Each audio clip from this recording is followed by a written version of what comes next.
Feedback দিছে advantage Assam 2.0 সময়ত আমি মেদান্ত হস্পিটালৰ লগত এখন মেমৰেণ্ডাম অফ আণ্ডাৰষ্টেণ্ডিং চহী কৰিছিলোঁ যে এখন ছুপাৰ স্পেচিয়েলিটি হস্পিটাল তেখেতসকলে গুৱাহাটীত প্ৰতিষ্ঠা কৰিব। আজি সেই প্ৰতিশ্ৰুতিকে আগুৱাই লৈ গৈ তেখেতসকলে 3টা ইণ্টিগ্ৰেটেড প্ৰকল্প আনিছে। প্ৰথম, গুৱাহাটীত এখন মেদান্ত হস্পিটাল হ'ব, যাৰ জৰিয়তে 5,000 লোকে ইয়াত নিয়োগৰ সুবিধা পাব। 100খন বিচনাযুক্ত এখন মাদাৰ এণ্ড চাইল্ড হস্পিটাল হ'ব আৰু বাহিৰৰ পৰা অহা ৰোগীসকলৰ এটেণ্ডেণ্টসকল যাতে থাকিব পাৰে তাৰ কাৰণে লেমন ট্ৰী হস্পিটাল এখনো ইয়াতে লেমন ট্ৰী হোটেল এখন ইয়াতে প্ৰতিষ্ঠা কৰা হ'ব। এই 3টা প্ৰকল্পই প্ৰায় 6,000ৰ পৰা 7,000 যুৱকৰ নিযুক্তিৰ বাট মুকলি কৰিব আৰু অসমৰ উদ্যোগীকৰণৰ দিশত এটা বৃহৎ পদক্ষেপ পেলাবলৈ সক্ষম হ'ব। এডভান্টেজ অসম 2ৰ পিছত আমি যি ধৰণে কাম কৰি গৈছোঁ, ডিচেম্বৰলৈকে আমি প্ৰায় 1.5 লাখ কোটি টকাতকৈ ওপৰত আমি বিনিয়োগ ধৰাতললৈ আনিব পাৰিম। হয়তো অলপ তাতকৈ বেছিও হ'ব আৰু 3 বছৰৰ ভিতৰত আমি সেই সময়ত হোৱা আটাইবোৰ কমিটমেণ্টক আমি ধৰাতললৈ আনিব পাৰিম। আজিৰ দিনটো আমাৰ বাবে অত্যন্ত প্ৰাপ্তিৰ দিন। মই মেদান্ত হস্পিটাল আৰু কুকুন হস্পিটাল, লেমন ট্ৰী হস্পিটালৰ হোটেলৰ উদ্যোক্তাসকলক, বিশেষকৈ ডক্টৰ নৰেশ ত্ৰেহান আৰু ৰবি জয়পুৰীয়াকে আদি কৰি সকলোকে মই ধন্যবাদ জনাইছোঁ।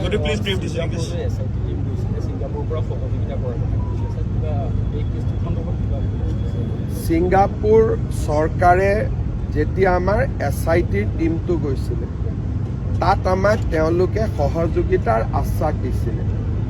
আজি ছিংগাপুৰে আনুষ্ঠানিকভাৱে অসম চৰকাৰলৈ ফাইনেল পষ্টমৰ্টেম ৰিপৰ্ট তেওঁলোকে পঠিয়াই দিছে আৰু টক্সিকলজি ৰিপৰ্ট, অৰ্থাৎ গুৱাহাটীত যেতিয়া আমি ছেকেণ্ড পষ্টমৰ্টেম কৰিছিলোঁ তেতিয়ালৈকে শৰীৰ 5 দিন 6 দিন পুৰণি হৈ গৈছিলে, কিন্তু ছিংগাপুৰৰ টক্সিকলজি ৰিপৰ্ট মৃত্যুৰ 5 মিনিটৰ ভিতৰতে ব্লাড চেম্পল লৈছিলে।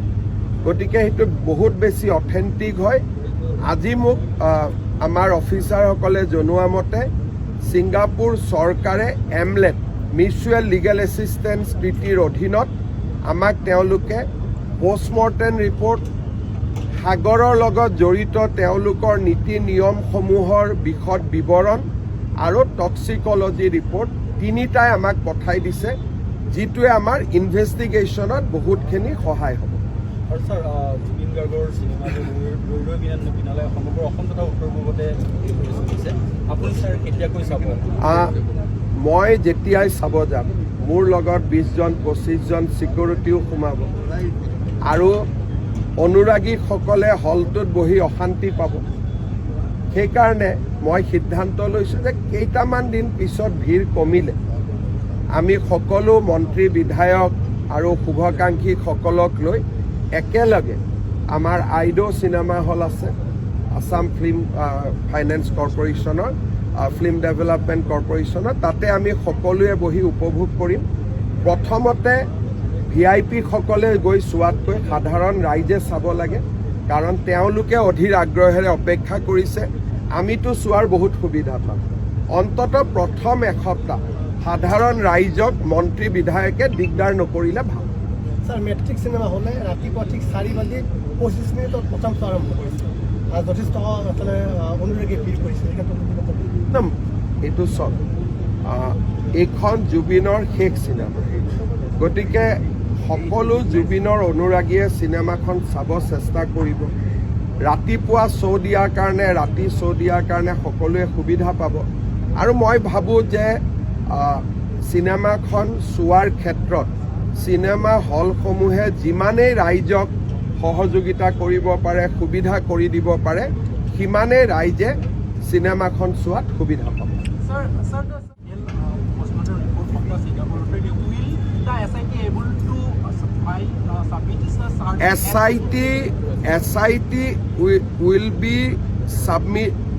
SIT will submit charge sheet on time. Already they have made substantial progress, and as I told you that Assam Police will unearth a larger picture, and whatever brief I have got so far, the SIT is absolutely confident, and they said that they will be able to give total justice to Jubin Garg. ইয়াতে যিসকলে justice লাগে বুলি কৈ আছে আৰু কিছুমানে justice দিব চেষ্টা কৰি আছে, ইয়াত দুই ধৰণৰ মানুহ আছে। কিছুমানে কৈ আছে জাষ্টিচ লাগে আৰু কিছুমানে জাষ্টিচ দিবৰ কাৰণে যোৱা একমাহ ধৰি দিনে ৰাতি নোখোৱাকৈ চেষ্টা কৰি আছে। গতিকে আমি জাষ্টিচ বিচৰাসকলে, যিসকলে আমাক ন্যায় দিয়াৰ কাৰণে যোৱা এমাহ 10 দিন ধৰি দিনে ৰাতিয়ে কষ্ট কৰি আছে, তেওঁলোকৰ কাৰণে আমি প্ৰাৰ্থনা কৰিব লাগে যাতে তেওঁলোক সফল হয়। ছ'চিয়েল মিডিয়াতো জাষ্টিচ ফৰ জুবিন গাৰ্গ লিখিলেতো নাপাব জাষ্টিচ। জাষ্টিচ দিবৰ কাৰণে কোনোবাই দিনে ৰাতিয়ে পৰিশ্ৰম কৰিব লাগিব, আৰু SIT টীমটোৱে সেই পৰিশ্ৰম কৰি আছে। ৰাতি 2-3 বজালৈকে তেওঁলোকে দিনে ৰাতিয়ে কাম কৰি আছে। Electronic evidence, medical evidence, cross examination, কোৰ্টৰ পৰা কোৰ্টত 164 ষ্টেটমেণ্ট ৰেকৰ্ডিং, নীৰৱে তেওঁলোকে বহুত ডাঙৰ কাম কৰি গৈ আছে। মই ডিটেইলছ সোধা নাই, কিন্তু মোটামুটি যিখিনি কথা মই জানো যে যিসকলৰ মনত অলপো সন্দেহ আছে যে জুবিন গাৰ্গে জাষ্টিচ নাপাব নেকি, ডিচেম্বৰৰ 15 তাৰিখে তেওঁলোকে নিজেই নিজৰ ষ্টেটমেণ্ট বদলাব লাগিব, আৰু তেওঁলোকে ক'ব বাধ্য হ'ব যে অসমৰ SITয়ে এটা সুন্দৰ কাম কৰিবলৈ সক্ষম হ'ল। আগতেও মই বহুতবাৰ মানুহক ভুল প্ৰমাণ কৰি আহিছোঁ। এইবাৰো যিবিলাক political leader, Akhil Gogoi type ভাবে যে আমি জাষ্টিচ দিব নোৱাৰিম বুলি, তেওঁলোক আকৌ মিছা প্ৰমাণ হ'ব, তেওঁলোক ভুল প্ৰমাণ হ'ব, আৰু আমি আকৌ এবাৰ মানুহক আমি প্ৰমাণ কৰিম যে আমি কিমান কমিটেড আৰু কিমান serious. Sir, Bangladesh has tried to read the Northeastern region, that some political leaders also advocating these things. You see, Congress party আৰু আমাৰ ইয়াত যিটো মিয়া পাৰ্টি আছে, এই গোটেইবিলাকে অসমক বাংলাদেশৰ লগত লগ লগোৱাব খোজে, আৰু তেওঁলোকে সেইকাৰণে ইয়াত বাংলাদেশৰ ৰাষ্ট্ৰীয় গানো গায় আৰু তাকো জাষ্টিফাই কৰে। অসমৰ ভৱিষ্যত বহুত বেছি ভাল ভৱিষ্যত নহয়, আৰু মিয়াসকলে অসমক ধ্বংস কৰি পেলাব তেওঁলোকে যিটো ধৰণে আগবাঢ়ি গৈ আছে। অসমীয়া মানুহ যিমানেই সোনকালে সজাগ হয় সিমানেই আমি বাচিব পাৰিম, নহ'লে আমাৰ জীৱন কালতে অসমখনক তেওঁলোকে লৈ ল'ব। আপুনি এনেকুৱা যেতিয়া কথা কয় তেতিয়া কিন্তু দেখি ল'ব যে বহু কেইগৰাকী বিৰোধী নেতাই ইছ্যু ডাইভাৰ্ট কৰিবলৈ বিচৰা বুলি। ইছ্যু টিছ্যুৰ লগত কি আছে? জুবিন গাৰ্গৰ ন্যায়ৰ ইছ্যু ডাইভাৰ্ট নহয়। 17 তাৰিখে আমি দিমেই চাৰ্জশ্বিট, সেইটো ইছ্যুটো মোৰ কাৰণে ক্ল'জ ইছ্যু, কাৰণ মই অলৰেডি অৰ্ডাৰ দি দিছোঁ যে 17 তাৰিখে চাৰ্জশ্বিট দিবই লাগিব। সেইকাৰণে মোৰ কাৰণে এইটো ইছ্যু নহয়, কিন্তু বাংলাদেশী মিয়াটো ডাঙৰ ইছ্যু।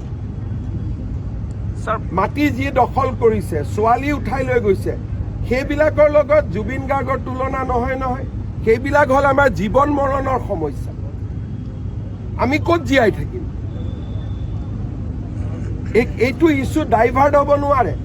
বাংলাদেশী মিয়া ইছ্যু অসমত অহা 30 বছৰলৈকে থাকিব। এইটো ইছ্যু ডাইভাৰ্ট কোনেও কৰিব নোৱাৰে, কাৰণ সত্ৰৰ মাটি লৈ যোৱা হিমন্ত বিশ্ব শৰ্মাই বনোৱা ইছ্যু নেকি? লাভ জেহাদ হিমন্ত বিশ্ব শৰ্মাই বনোৱা ইছ্যু নেকি? আমাৰ যে গোটেই মাটিবোৰ আজি 30 লাখ হেক্টৰ মাটি দখল কৰি থৈছে, এইটো হিমন্ত বিশ্ব শৰ্মাই বনোৱা ইছ্যু নেকি? জুবিনৰ ন্যায় নিজৰ জেগাত, তাক আমি দিমেই 100%। বাকী ইছ্যুবিলাকতো নোহোৱা হ'ব নোৱাৰে। আজি সকলোৱে কয় অমুক কৰিব নালাগে তমুক কৰিব নালাগে এবাৰ লুৰিণ গগৈ কৈ দিয়ক না যে মই ইলেকশ্যনো নেখেলো জুবিনৰ ন্যায়ৰ কাৰণে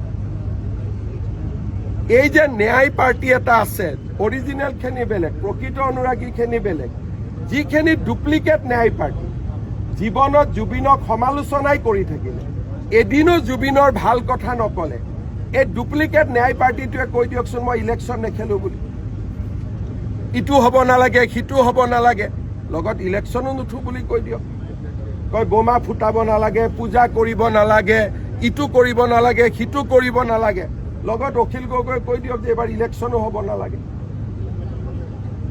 লুৰিণজ্যোতি গগৈয়ে কৈ দিয়ক এবাৰ ইলেকশ্যনো মই নেখেলো দুখতে সেইটোতো নকয় এই গোটেই ডুপ্লিকেট যিটো ন্যায় পাৰ্টি তেওঁলোকৰ লক্ষ্যটোৱে হ'ল ইলেকশ্যন কিন্তু আমি হৈছোঁ অৰিজিনেল ন্যায় পাৰ্টি সেইকাৰণে 17 ডিচেম্বৰত আমি সম্পূৰ্ণ তথ্য ৰাইজৰ আগতো লৈ আহিম কোৰ্টৰ আগতো লৈ আহিম আৰু মানুহ মানিবলৈ বাধ্য হ'ব যে আমি কিমান ডাঙৰ কাম উইদিন দ্য টাইম আমি কৰিব পাৰিলোঁ মই ইমান কনফিডেণ্টলি কৈ আছোঁ যেতিয়া তাৰ পৰা আপোনালোকে বুজি পাওক যে মই কিমান বেছি কনফিডেণ্ট যে ডাঙৰ তথ্য সহকাৰে SIT ৰিপৰ্ট হ'ব আৰু বহুত অসমৰ নজনা মানুহে বহুত কথা জানিব এতিয়া অখিল গগৈয়ে ক'ব হিমন্ত বিশ্ব শৰ্মাই কেনেকৈ গম পালে মই দেশৰ গৃহমন্ত্ৰী ৰাজ্যৰ গৃহমন্ত্ৰী যিখিনি মই গম পাব লাগে সেইখিনিতো মই গম পাবই লাগিব ডিচেম্বৰ লাষ্ট ডেট হয় 19 তাৰিখে তেওঁ ঢুকাইছিলে গতিকে আমি 3 মাহত দিব লাগে গতিকে 17 ডিচেম্বৰটো আমি লাষ্ট ডেট ধৰিছোঁ কিন্তু SITয়ে মোক কোৱা মতে তাতকৈ আগতেই কাম হৈ যাব মই লাষ্ট ডেটটো কৈ আছোঁ আৰু কেইজনমানে মোক হত্যা বুলি কোৱাৰ কাৰণে মাজে মাজে জোকাই থাকে তেওঁলোকৰো মুখত চূণ পৰিব মই এটা ব্ৰডকাষ্টত কৈছিলোঁ হত্যা শব্দটো কোৱাৰ কাৰণে মাজে মাজে CMে হত্যা কৈছিলে CMে যি কয় ভাবি চিন্তি কয় CMে এটা কথাও উপৰুৱাকৈ নকয় মানে 17 ডিচেম্বৰ লাষ্ট ডেট লক্ষ্মণ ৰেখা তাৰ আগতে হ'ব গতিকে 17 ডিচেম্বৰৰ আগত হ'ব কিন্তু লাষ্ট ডেটটো হ'ল 17 December Sir, Gaurav Gogoi hasn't yet spoken a word against a person who sang the Bangladeshi national anthem in Barak Valley. Gaurav Gogoi Pakistani agent হয় পিয়ৰলি পাকিস্তানী এজেণ্ট আৰু মই কোৱাৰ কাৰণে সাহস আছে যদি মোৰ ওপৰত ডিফামেশ্যন কেছো দিয়ক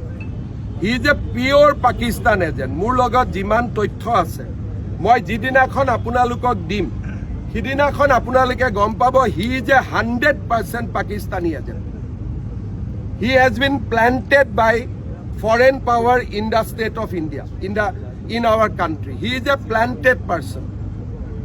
আৰু তাৰ উপযুক্ত প্ৰমাণ লৈ মই কথাটো কৈছোঁ নিয়ম মতে ইলেকশ্যন আছে বুলি ইলেকশ্যন নাথাকিলেতো মই আৰু কঠোৰ হৈ দেখুৱাই দিলোহেঁতেন কিন্তু ইলেকশ্যন আছে কিবা এটা কৰিলে মানুহে ক'ব যে পলিটিকেল কাৰণত কৰিলে নহ'লে মোৰ হাতত ইমান দিন যিমানখিনি তথ্য আছে তাৰ পিছত তেওঁ আচলতে মুকলিভাৱে ঘূৰি থাকিবই নোৱাৰে কোনোবাই ভাবি আছে যে কাগজ নাই নেকি 10 ছেপ্টেম্বৰত দেখুওৱা নাই কিন্তু ময়ে হয় মই যি কৰিব লাগে টাইমত কৰিমেই যি কৰিব লাগে 100% আৰু he is a pure Pakistan agent and as a chief minister মই কৈ আছোঁ he is a planted person মই এজ এ চিফ মিনিষ্টাৰ কৈ আছোঁ খালি প্ৰেছ কনফাৰেন্সখন কৰা নাই কাৰণ নহ'লে ক'ব আকৌ জুবিনৰ ইছ্যু ডাইভাৰ্ট কৰা বুলি যিটো আপুনি এইমাত্ৰই ক'লে সেইকাৰণে জুবিনক ন্যায় প্ৰদান কৰাৰ কামটো কৰি লৈয়ে ইটো কামত হাত দিম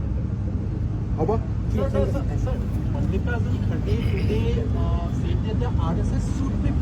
He should be banned for insulting Dr. Bhupen Hazarika. Mallikarjun Kharge should be banned for insulting Dr. Bhupen Hazarika. ইমানে ক'লো আৰু কি ক'ম হ'ব